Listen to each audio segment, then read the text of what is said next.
what should a reactive dog walk look like? So we've got Dobby today. He's still reactive to dogs. So his process is he will see another dog, he'll spin in a circle, bite the lead, and he has also bitten his owner. So I'm going to take him out today on an exposure walk where we're going to try and see as many dogs as we can. Goals for today: he enjoys the walk, is like goal number one. A little bit of recall practice. He's a rescue from Spain, so he's a Podenco, so the rescue centre basically make you sign to say that you won't ever let the dog off lead, so he can't go fully off lead, but we'll keep him on the long line. Some exposure stuff to dogs, and then we'll just kind of play it by his body language and see what we can get out of today. He is on a slip lead, but we're not going to be using the slip for its intended purpose, so you'll notice that it's not right up but behind his ears. We've worked together over the period of 8 weeks, so he's got some basic recall. He's got some little early trigger. Good boy. Good boy.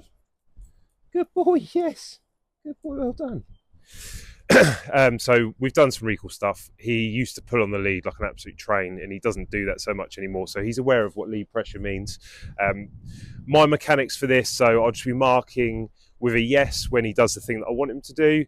If I need to use a little bit of lead pressure to get him moving again, I'll do that, but it won't be a full punishment sequence. It's going to be let's keep going. I'm going to try not to get bitten. If I do get bitten, then probably a good excuse to get an updated tetanus jab, but ideally won't get bitten today. Come on then, mate.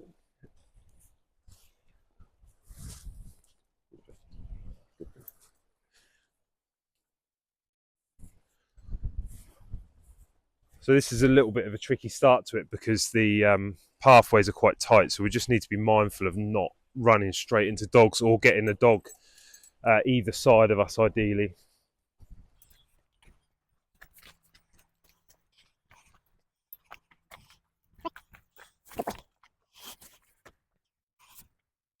The dog just there. Previously he'd have kicked right off even now and it would have been spinning. The little shake-offs and stuff can sometimes tell you there's a little bit of stress, but yeah, it used to be like dogs on sight just booting straight off. So we've made some good progress. All just playing with dogs, isn't it, mate? And picking up shit. His job was to hunt rabbits. He needs an element of that type of fulfillment. What he tends to do is run around in circles. We'll just let him have the feeling of being off lead. Like I say, he's not supposed to go fully off lead. We'll do a little bit of training with him because he's not giving me a huge amount of focus at the moment. That's not priority number one. Like, priority number one today is just that he feels good about being out and that we see some dogs. So it's more about emotion than how good he looks on his recall, or loosely he's pretty good, but this way. Always clip him on the harness for this, just because if he hits the end of this long line, I don't want him to yank his neck. Also gives the dog a different feeling as well when the collar's not around their neck. I'm not saying to you, you need to walk close to me. I'm giving you more freedom. So it gives a nice bit of clarity of you're on your harness, so kind of do what you want. Dobby Cup.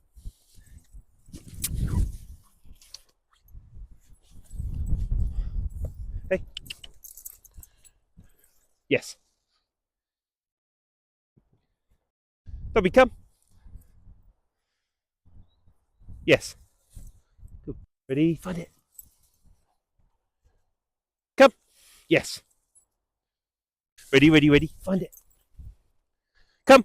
Yes. Good boy. Good boy. Here we go.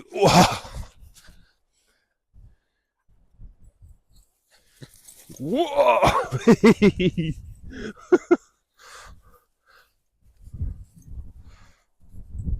Yeah, so recall definitely still needs some work, but we got a little bit more focus off him. We got a couple of reps. Like I said, it's not so much about that today. Like, his owner can do some more practice on the recall, and there's every chance that he's better on the recall with his owner than he is with me, because the owner's got more reinforcement history with practicing. I just want to get some of that energy off him to start with. Days where he loves the flirt pole, so we bring a flirt pole out and he'll be chasing that. which obviously just plays into some of the stuff that he was, working and doing. There's definitely more you could do with that though, in terms of playing games of tug, getting him super interested in one toy, and then bringing that out and about. Just gives a nice outlet, like a direct outlet, especially when you've got a dog that's biting you. It gives a nice direct outlet to bite. You can bite this, you can't bite me, but it's not something that just happens naturally. Like you do need to put a bit of time into actually cultivating that play, getting them used to playing outside. And like I said, the fact that I don't own this dog, he may be more comfortable to play with his mum than he is to play with me. Good boy. Come. Yes. Good boy. So I'm going to keep him on his harness. I'm just going to shorten it up a little bit to make sure we don't just run into another dog, because that would not be ideal. And plan of action is not to avoid dogs. So although I'm keeping my head on a swivel, I'm not trying to avoid any dogs. I just want to be prepared, and I want to see them first. Reward good choices, and manage bad decisions, just so we don't practice that behaviour. So I don't want him practicing any spinning. I don't want him to bite me, and that is from a practice makes permanent standpoint. I don't want him to go through that whole ritual, so I'm going to have to manage him through that, because he doesn't manage his emotions well in those circumstances. I'm going to have to help him through that. He's allowed to watch the dog. He's not allowed to do anything more than that, and you'll see his body language change when he sees the dog. I do little jogs to keep up with him, because I'm not doing a loose lead walk at the moment. Oh, there's a dog there. I'm not doing a loose lead walk at the moment. I want him to have the feeling of freedom, so it's important that he feels like the lead is loose and that he has liberty in his own decision making. Lots of people suffer with on-lead reactivity. This dog's walking straight at us, so we are just going to go this way. On-lead reactivity, and that's because the dog feels restricted, so they don't feel they can get away, and that's where his biting the owner comes from. It's like a frustration bit. Yes, nice. So we've got another retriever coming the other way, so I'm actually going to walk straight through the middle of this field. And I'm taking my chances here because it's probably full of dog crap. Maybe some ticks, who knows, something nice like that. No, you're fine, thank you. This way. Good boy. Good boy, yes. Good. He's seen 2 so far, and he's been fairly good. I mean, we've kept a good distance. I'm trying to warm him up, yes. Trying to warm him up. I'm going to reward him every time he checks in with me, even when there's no dog present. So we practice for the moment, not in the moment. If he's already used to that pattern of when I check back in with James, I get something, why should that change when a dog's present? It will be exactly the same. The rules of the game are always the same, regardless of what's around. This way. Seen those other dogs, but he's cool. I'd kind of like him to see these dogs, because they seem pretty chill. So here we go, like liberty, like loose lead, make a good choice, rather than, I'm not going to chuck treats in front of his face and try and distract him. I'm going to try and let him make a good choice. He's just seeing that tent.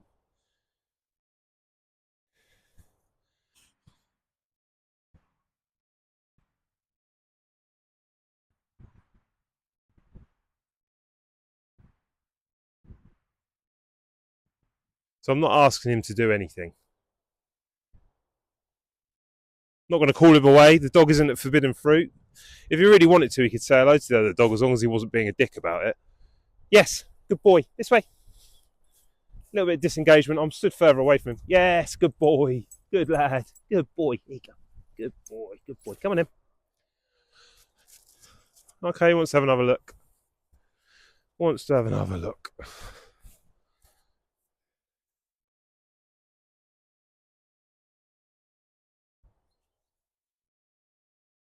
He's like stalking a little bit, so I'm going to...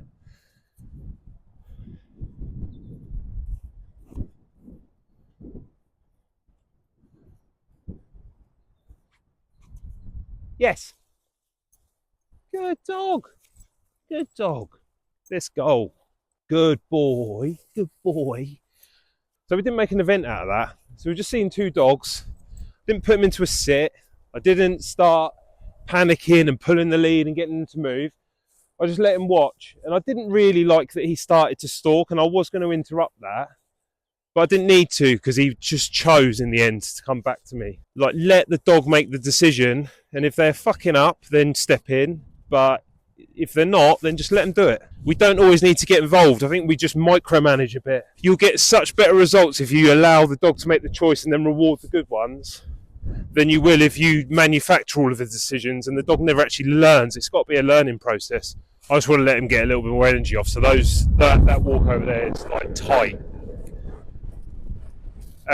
We did this session a couple of weeks ago, and we kind of did this, and then we got into that path, and that's when his owner got bit. So I want to make sure that we get a good amount of energy off before I then go and say to him, I need you to walk next to me on a loose lead, and ideally not bite my leg off. He loves going in that long grass. Rabbit hunting. He did actually see a rabbit on the way here, and I thought, he kind of looked at it like, I know you. And I thought he was going to go a bit more mental, but he didn't really.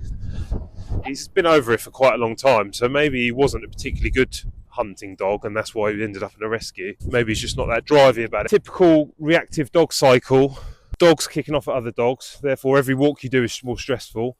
Therefore your desire to take the dog out is less because every walk is stressful, especially if you're getting bitten. Like, his owner's been bitten multiple times because he sees the other dog, gets frustrated, spins and bites.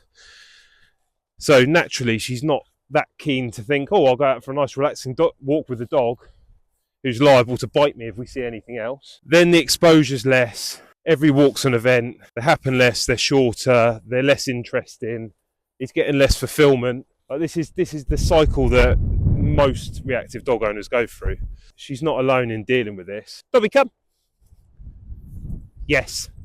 Good boy. Good boy. Recall's got a little bit better. Warmed him up a bit now.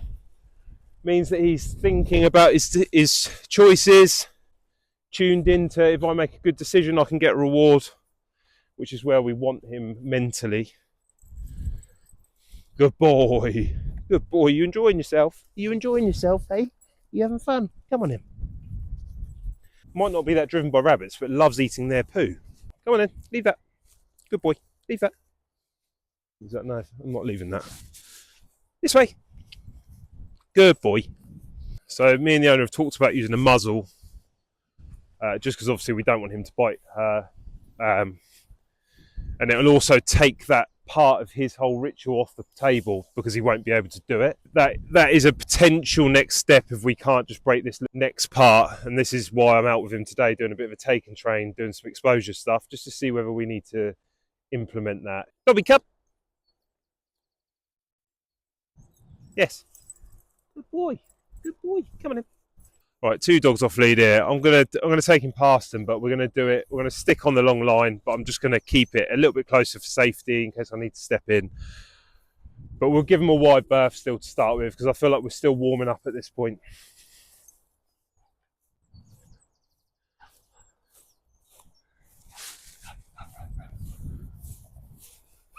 Good boy. Good. Yes. Come on in. This way. This way. Good boy. Good boy. That was all right, wasn't it? Good boy. Good boy.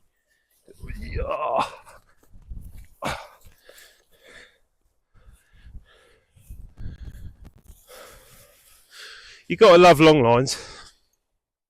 Good boy. Yes. So, like, why do we think that he hasn't been doing that, and then he's just seen 2 dogs and there's barking, and then all of a sudden he decides that's his moment that he needs to then run around in a circle and nearly kill me twice. Stress goes up a little bit, feels a bit uptight, lets it all go with that outlet. So, like, in a micro sense, we've seen 2 dogs and he's needed to use that outlet to get some of that out. But in a macro sense, he needs that fulfillment every single day, so he never gets that coiled up. You're a menace on a long line. The long lines are necessary evil at this point. All right, so that was easy mode. Now we're going to go from easy to hard, unfortunately, on this walk. This is like a difficult path. Like, this isn't somewhere that I would suggest like practicing a lot because you are going to see dogs and bikes and stuff down here.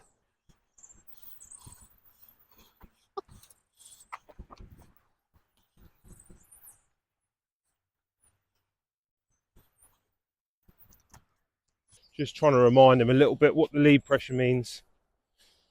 So I'm always trying to keep the lead pressure light or non-existent, hopefully. So then when he feels the lead pressure, he knows that he's kind of gone the wrong way and he's pulled too far ahead, or he's just drifted off. He is a bit of a zigzagger.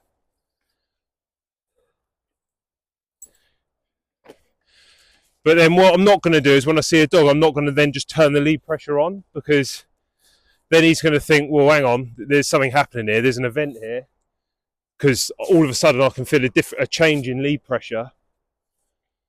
So we need to try and, same as we said before, let him make good choices, keep it nice and loose, keep it nice and consistent. And then we just see dogs as a distraction and a training opportunity.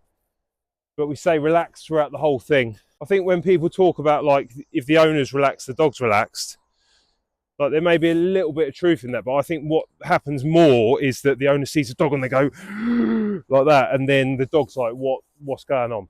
There's something happening because you've just completely changed how you're walking. But if I'm always telling him, well, you've just walked off in front of me, so now there's a little bit of lead pressure.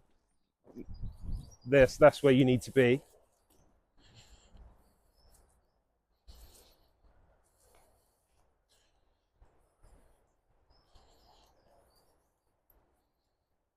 Yes, good boy.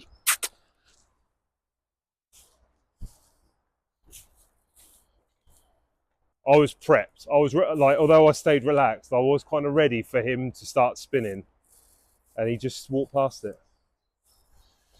which is excellent. Doesn't mean that anyone that watches this video is going to think this dog's not actually reactive, but that was good. You'd be like the ultimate snake oil salesman and just stick yellow bibs on dogs and then that aren't reactive. I bet that goes on, you know.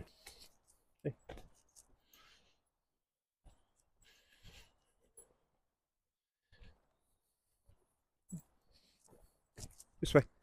Don't love that body language. This way. Yes.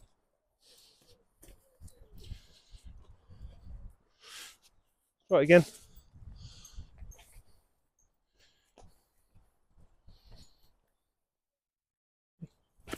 No, no, no, no. This way. Good boy. Good boy. Come on in. Okay, so that was management. That wasn't perfect. We didn't get any spinning. I didn't get bitten. We didn't go through the whole ritual. We didn't go through the locking on, stalk it, get a bit lower, get myself all worked up, spin, potentially bite. I could see that he was starting to, so I walked him away. When he was walking loose, I gave him a little treat just to say, good boy, this is what I want. And then I said, we're going to try that again, because we're not going to hide away from the other dogs, but we aren't going to do it in the wrong way. Use a little bit of lead pressure. I am mindful of not getting bitten on camera. I use a little bit of lead pressure just to keep him where I wanted him. And all I'm telling him really in these situations is like, and it's always the same, even now, there's no dog there. All I'm saying is I need you here. Like, this is where I need you. So if he's not going to do it on his own, then I'll use a bit of lead pressure. His rules for, like, on lead are, if you walk there and you look at me, I'm going to give you some food. And we've kept the reinforcement rate super high on eye contact. And I would keep, yeah, good boy. I would keep it high on eye contact for, well, as long as you need to, really. If he wants to just walk along and not look at me, that's absolutely fine, as long as he behaves neutrally. So if he wants to just keep going and that's rewarding enough, then cool. If you start pulling on the lead, if you start pulling towards a thing, if I can see a behaviour I don't like, I'm just going to step in and say, hey, you're doing something I don't like. I'm going to use this bit of lead pressure to tell you what I do like. And it's like, just keep it really, really black and white with the dog. There's three options. You pull on the lead, we're going to change direction. I'm going to stop. I'm going to reset you. You don't pull on the lead and we just keep walking.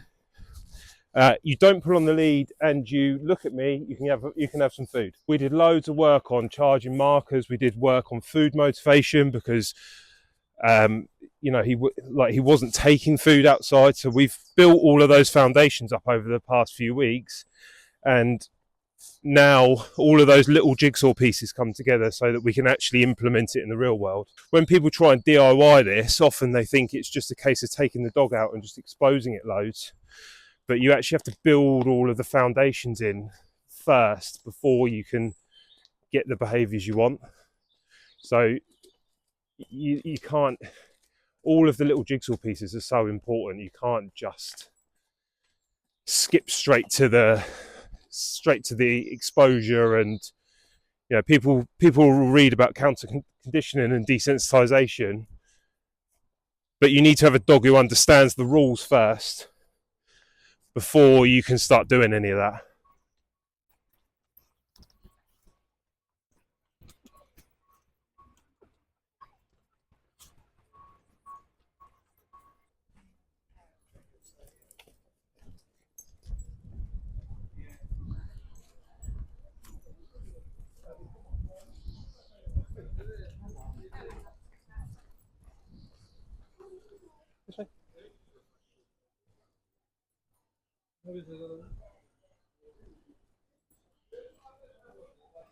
Loads of dogs up here.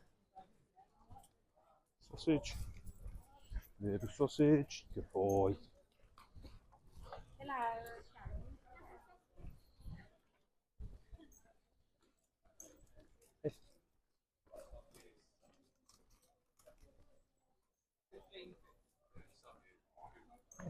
Pulling me a little bit.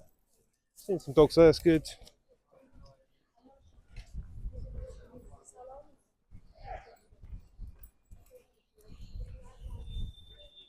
Yes.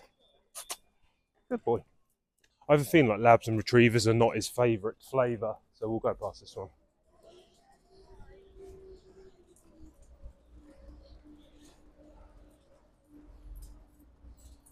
Yes. Good boy. Yeah. Good boy. We'll go and do it again.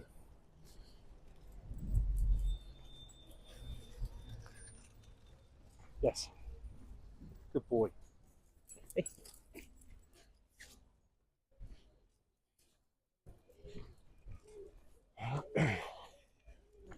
Pulling me a little bit.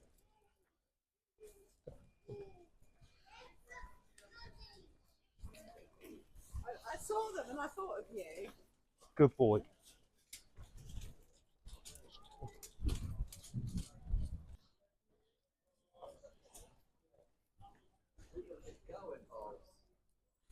Oh, hey.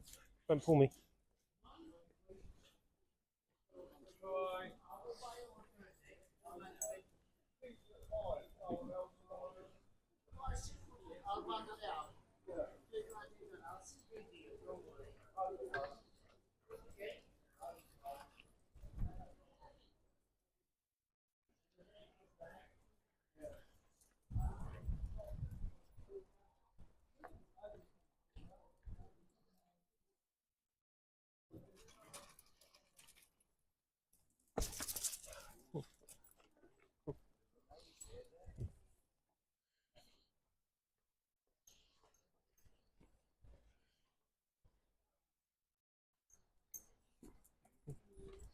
This way.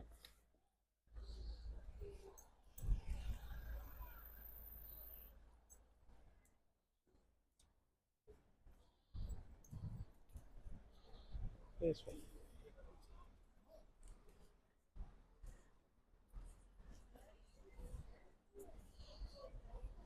So I wanted to pass that spaniel, but they've stopped. There's one there.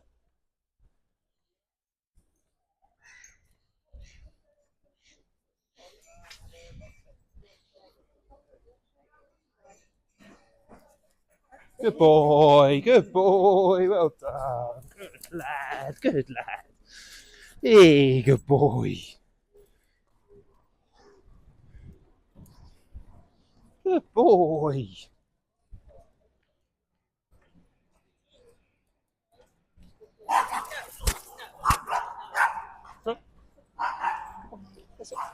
Good boy. Hey, good boy. Hey. Good boy.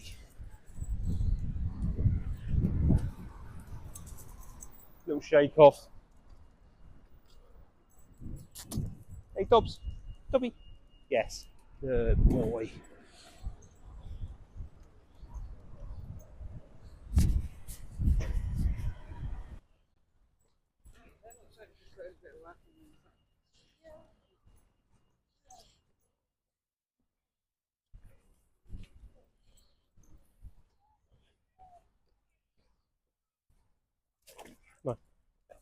No. No.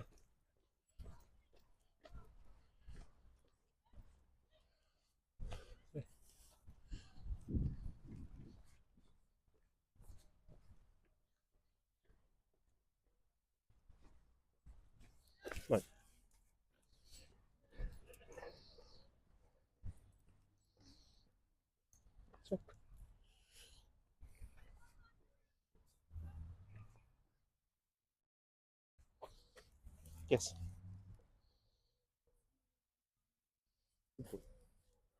Good boy. Come on then. Good boy.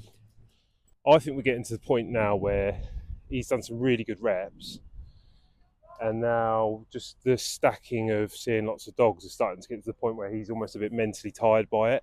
And what I don't want to do is just keep pushing this and keep going for more and more dogs, more and more exposure, and let the reps get worse. So, but I can feel him starting to get a little bit more edgy. So we're going to take him back.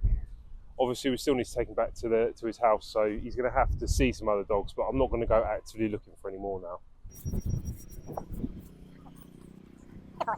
Like, I would like to be a little bit more transactional with the reward of like, do the good thing, get a good thing. But if he just wants to walk past it and not make an event of it, I'm cool with that as well. Yes.